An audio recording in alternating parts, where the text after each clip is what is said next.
দেশের উপর দিয়ে বয়ে যাওয়া ঝড় নিয়ে জনসাধারণের ভোগান্তি কমছেই না। একের পর এক অঞ্চলের উপর দিয়ে বয়ে যাওয়া এই ঝড় নিয়ে এবার হুঁশিয়ারি বার্তা দিল আবহাওয়া অধিদপ্তর।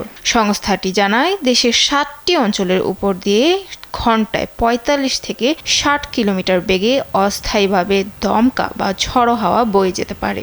শুক্রবার দুপুর ১টা পর্যন্ত দেশের অভ্যন্তরীণ নদীবন্দরগুলোর জন্য দেওয়া পূর্বাভাসে এ তথ্য জানান আবহাওয়া অধিদপ্তর। পূর্বাভাসে বলা হয়েছে, খুলনা, বরিশাল, পটুয়াখালী, কুমিল্লা, নোয়াখালী, চট্টগ্রাম এবং কক্সবাজার অঞ্চলের উপর দিয়ে দক্ষিণ পশ্চিম দিক থেকে ঘন্টায় ৪৫ থেকে ৬০ কিলোমিটার বেগে অস্থায়ীভাবে দমকা বা ঝড়ো হাওয়া সহ বৃষ্টি বা বজ্রসহ বৃষ্টি হতে পারে। স্যান্ডেলিনা সো, রূপচর্চায় আভিজাত্য।